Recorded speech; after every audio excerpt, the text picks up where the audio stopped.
अस्सलाम वालेकुम नाज़रीन, मैं हूं नादिया और मेरे साथ मौजूद हैं diabetologist endocrinologist doctor Javed Iqbal, जो कि मुल्क के बहुत ही मशहूर डायबिटोलॉजिस्ट हैं। आपने उनको टीवी प्रोग्राम्स में देखा होगा, डिफरेंट प्लेटफॉर्म्स में देखा होगा डायबिटीज़ के मुख्तलिफ मसलों पे बात करते हुए। तो आज मेरे साथ हस्ब मामूल मौजूद हैं स्टूडियोज़ में। वेलकम कहेंगे डॉक्टर जावेद इकबाल के शो में। अस्सलाम वालेकुम। वालेकुम अस्सलाम।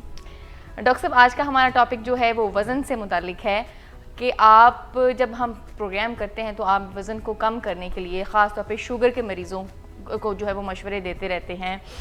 तो हमें ये बताइए कि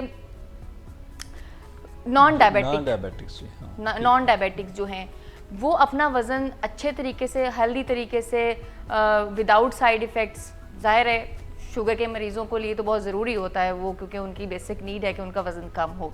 लेकिन आम लोग जो हम मेरे जैसे हैं, आप जैसे लोग हैं जिनको डायबिटीज़ नहीं है, तो मुझे ये बताइए कि वो अपना वज़न कैसे कम करें, क्या अच्छा और बेहतरीन तरीक़ाकार है वो इस्तेमाल कर सकते हैं? देखिए, जब भी हम डायबिटीज़ की ट्रीटमेंट की बात करते हैं तो हम बात करते हैं कि जी आपको अपना 6% जो है weight lose, 6 kg weight lose करना चाहिए। यूजली हम 6% या 6 kg वेट लूज़ करते हैं 100 kg का पेशेंट हो। ठीक। और ये एक तरह से डायबिटीज़ की क्योर है। एक तरह से ये ट्रीटमेंट, जैसे लोग कहते हैं ना जी डॉक्टर साहब कोई ऐसा इलाज बताएं जो इसको जड़ से उखाड़ दे। तो अगर कोई एक लफ्ज़ में कहता हूँ कि ट्रीटमेंट के वाले से जड़ से उखाड़ने के करीब है तो वो वेट लॉस है। ओके। वो वेट लॉस नहीं जो आपका डायबिटीज की वजह से खुद हो गया, वो खुद हो गया, वो नहीं। Exactly. Weight loss intentional weight loss, यानी आप खुद वेट लूज करते हैं बाय डिजाइन, बाय अपनी डाइट प्लानिंग, बाय अपनी वॉक जो है और अपना जो स्ट्रेस मैनेजमेंट सारा कुछ करके।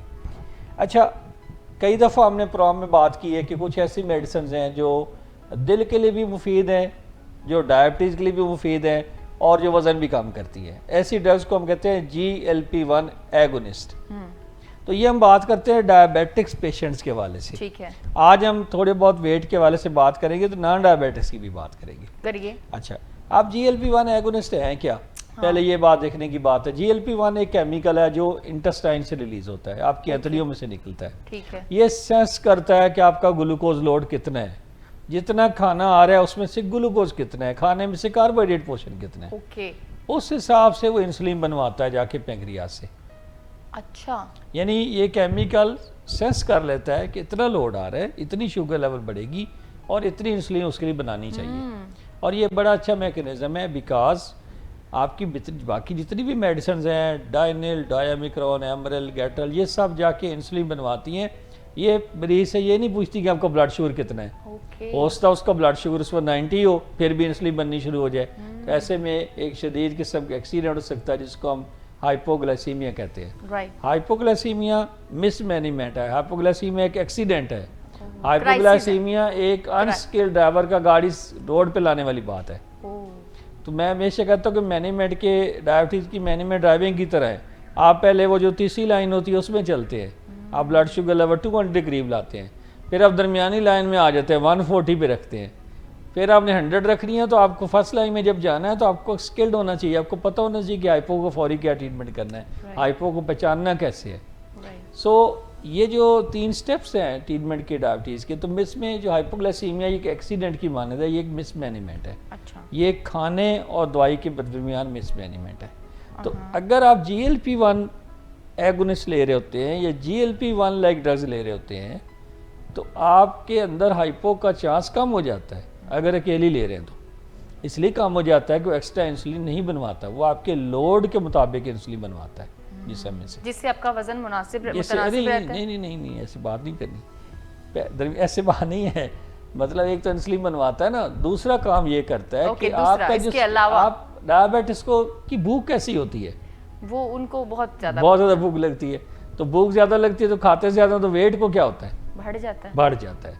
अब आप बात फॉलो करिए, GLP-1 जो है वो आपकी भूख को कम करते हैं क्योंकि वो आपके स्टमक की एम्प्टिंग को स्लो करते हैं। प्लीज़ मुझे रिकमेंड कर दीजिएगा। इंशाल्लाह आपका मैं बताऊंगा क्राइटेरिया क्या है उसमें आने का। तो यानी अगर आप खाना खाया है तो आपके स्टमक में ही रह जाए, अगर 4, 5, 6 घंटे वहाँ ही रह जाए तो स्टमक फुल महसूस होगा ना, तो उससे अगला अनकंफर्टेबल फील नहीं होगा पेशेंट को या किसी भी नहीं। अगर स्मॉल मील लेगा तो अनकंफर्टेबल क्यों होना है। हाँ, अलबत्ता उसको जो अननेसेसरी भूख लग रही थी वो कम हो जाएगी। वो हमारे जो डायबिटिक मरीज होते हैं ना कहते हैं मुझे को लगता है मैं कुछ खाऊं पीऊं, बस मेरी अर्ज है अंदर, बस उनको यही ख्याल है। अब वो खाते पीते हैं तो वेट भी होता जाता है। तो इसलिए ये जो एक अननेसेसरी भूख हो रही होती है ना इंसान के अंदर, वो वाली डायबिटिक पेशेंट के अंदर वो इस GLP-1 से कम हो जाती है। अब एम्प्टिंग स्लो हो जाती है, स्लो होती है तो आपको एक सेंस ऑफ फुलनेस रहती है कि मेरा पेट भरा हुआ है, सेंस ऑफ फुलनेस। ये दो मैकेनिज्म का। तीसरा मैकेनिज्म है कि ग्लूकागोन एक केमिकल होता है जो इंसुलिन के मुकाबले में होता है, जो ब्लड शुगर लेवल को रेज करता है। तो आप ग्लूकागोन को कम करते हैं। ये 3-4 स्टेप्स हैं जो DLP-1 करते हैं। सबसे पहले ये आइडिया एक लिजर्ड से आया था। एक लिजर्ड को स्टडी किया गया जो खाना बहुत ही लेट खाती है, सालों बाद या महीनों बाद तो स्टोर रखती है। उसको स्टडी किया गया भाई ये इस तरह से कैसे हो सकता है कि इसको भूख ही नहीं लगती। तो पता चला उसमें GLP-1 केमिकल बहुत ज़्यादा मिकदार में मौजूद होता है और उसके सलाइवा में मौजूद होता है। वहाँ से वो एक्सट्रैक्ट किया गया केमिकल, देखा गया कि भाई ये किस तरह का केमिकल है और क्या इस तरह का केमिकल डायबिटिस को दिया जाए तो फ़ायदा होगा कि नहीं। तो अल्टीमेटली वो GLP-1 के साथ मिलते जुलते केमिकल्स बनाए गए और जो जिस्म में जब तजर्बा किया गया देखा गया कि इनके साथ डायबिटिक्स पेशेंट को बेताशा फ़वायद हैं। उनका वेट गेन नहीं होता, उनकी शुगर लेवल कंट्रोल में रहते हैं और वो अननेसेसरी भूख से बच जाते हैं। तो ये 3-4 स्टेप्स देखे तो इनको फिर वेट लॉस के लिए यूज़ किया गया GLP-1 को। उनमें से 2 केमिकल ऑलरेडी हम यूज़ कर रहे हैं। एक वीकली है, उसको हम ट्रूलिसिटी कहते हैं, और एक और जो है वो विक्टोजा के नाम से अवेलेबल है, लीराग्लूटाइड जो है। और कई कम्बिनेशन आने वाले हैं, उसमें ग्लार्जिन के साथ भी कम्बिनेशन आने वाला है। तो कहने का मतलब ये है ज़ोल्टाफाई भी अवेलेबल है जो कि कम्बिनेशन है इनका लीराग्लूटाइड का।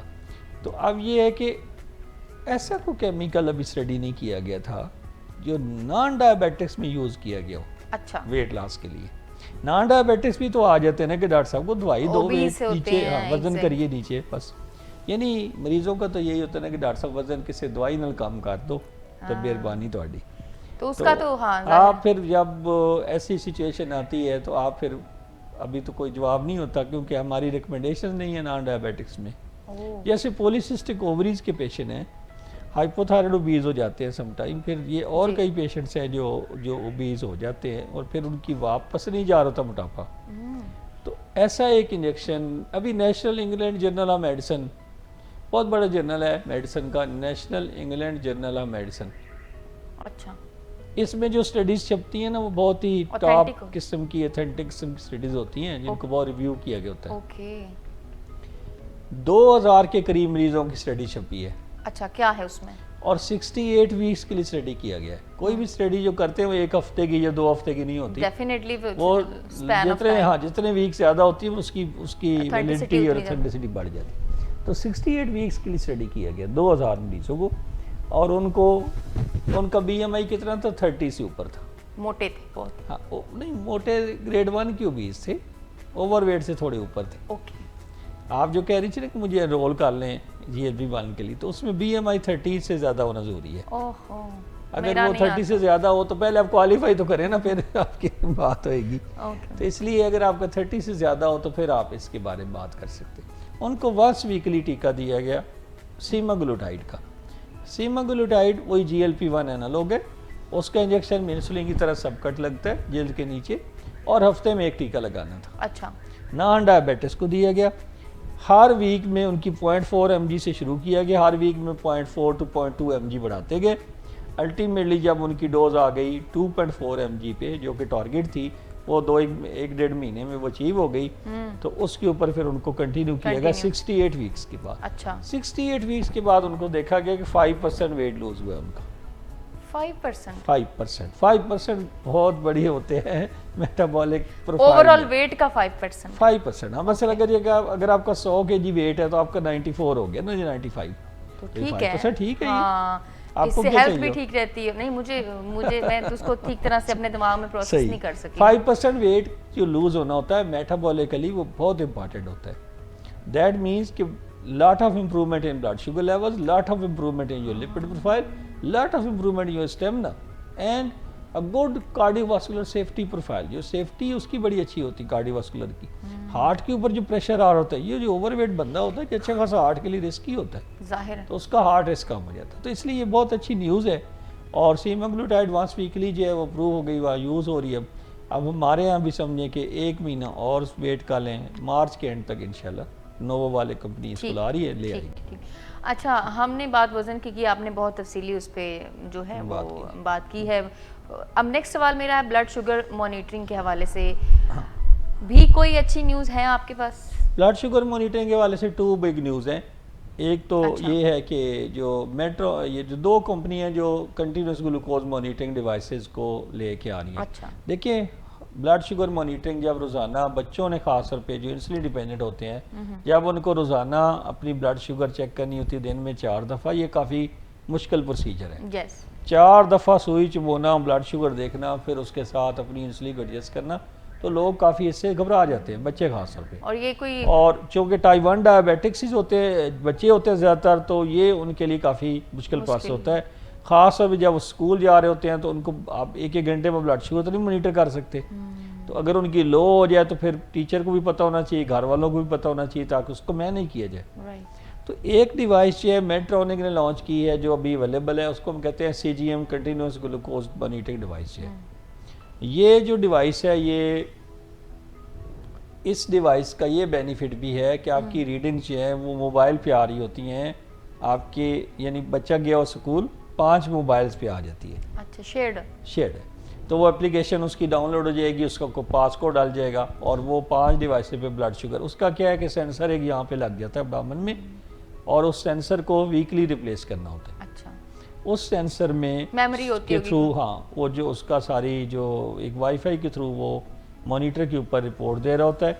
वो आपको कंटिन्यूस ग्लूकोज मॉनिटरिंग डिवाइस भी है कि कंटिन्यूस क्या रीडिंग आई है आपकी, कितने आपके ऐसी रीडिंग्स हैं जो बिलो है, लो है, जो कितनी है जो विद इन रेंज है, और कितनी बिलो है, कितनी हाइपर है।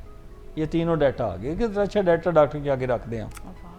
अच्छा, फिर ये है कि एक डिवाइस आ गई, इसको कहते हैं, ये एक और कंपनी ने लॉन्च की है, फ्री स्टाइल वालों ने, और ये आपके बाजू के ऊपर जो है वो बाजू के अंदर वाली साइड पे लग जाता है उसका सेंसर।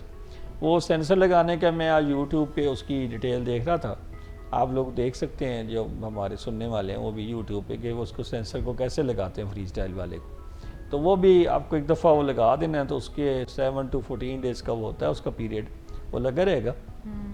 उसके जब भी करीब लेके जाएंगे उसका मॉनिटर, तो ब्लड शुगर रिपोर्ट दे देगा। यानी कितना फ्लेक्सिबल है। आप अब दिल किया कि शुगर चेक करनी है तो उधर बैठे बैठे उसको करीब ले गए तो रिपोर्ट आ गई। तो 8 घंटे की मेमोरी भी उसकी है कि वो डिटेल निकाल के आपको दे देता है। उसको आप अपने मॉनिटर पे शिफ्ट करते वहाँ से प्रिंट ले लेते हैं, या आपने अगर अपने डॉक्टर को शेयर करनी है तो वहाँ से शेयर करते हैं। राइट। तो ये बहुत ज़्यादा एडवांसमेंट है ब्लड शुगर मॉनिटरिंग के वाले से। और हम जो अक्सर मरीजों को कहते रहते हैं कि अपनी शुगर लिख के लाया करें, वो जो उसमें हर्डल होता है वो सुई का ही हैजल है। अच्छा, मुझे लगता है कि ये जो भी आपने तरीका बताया है, एडवांसमेंट बताई, ये मुझे लगता है कि कुछ खास पेशेंट होंगे जो हाई रिस्क पे हैं, या अफोर्डेबिलिटी का भी मसला, वो पेशेंट जो बार बार हाइपोग्लाइसीमिया का शिकार होते हैं, देखा ना, उसमें कंडीशन है कि उनको टाइप 1 डायबिटिक्स को यूज करना चाहिए बच्चों को। हाँ, ठीक है। और छोटे बच्चे, बहुत छोटे बच्चे भी तो डायबिटिक होते हैं। तो एक साल का बच्चा डायबिटिक है, अब उसको कैसे बार बार चेक करोगे? तो ये बात है। तो नहीं ना बार बार उसको हम, ये मतलब ये छोटे बच्चों में रिकमेंडेड है, या बहुत ओल्ड एज के लोगों में, टाइप 2 के जो लोग हैं जो नहीं मैनेज कर पा रहे, अपने हाइपोस को भी मैनेज नहीं कर रहे, ये बहुत हाइपर्स रहती है, मतलब पता नहीं चल रहा। जैसे आप देखें ना, कई पेशेंट आते हैं क्लिनिक पे, कहते हैं क्लिनिक पे मेरा ब्लड प्रेशर बढ़ा होता है, वैसे मेरे ठीक होता है। अब आपने डायग्नोज करना है ब्लड प्रेशर के हाई ब्लड प्रेशर है या नहीं है, तो आप एक डिवाइस लगाते हैं, उनको कहते हैं ये घर में लगी रहेगी 24 आवर के बाद आप लेके आए हमारे पास, उसका डाटा निकल आता है। इट इज़ लाइक दैट कि आपने डॉक्यूमेंट करना है हाइपोर है।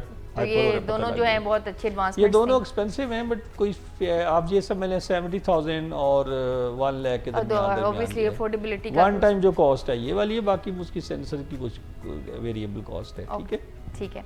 बहुत शुक्रिया डॉक्टर साहब। नाज़रीन, हमारे साथ रहने का बहुत शुक्रिया। डॉक्टर साहब की आपने बातचीत सुनी है। अगले हफ्ते दोबारा इसी तरह से कोई इंटरेस्टिंग टॉपिक और मज़ीद एडवांसमेंट्स के बारे में हम बात करेंगे डॉक्टर साहब के साथ। हमें इजाज़त दीजिए फिर वक्त। अल्लाह हाफ़िज़।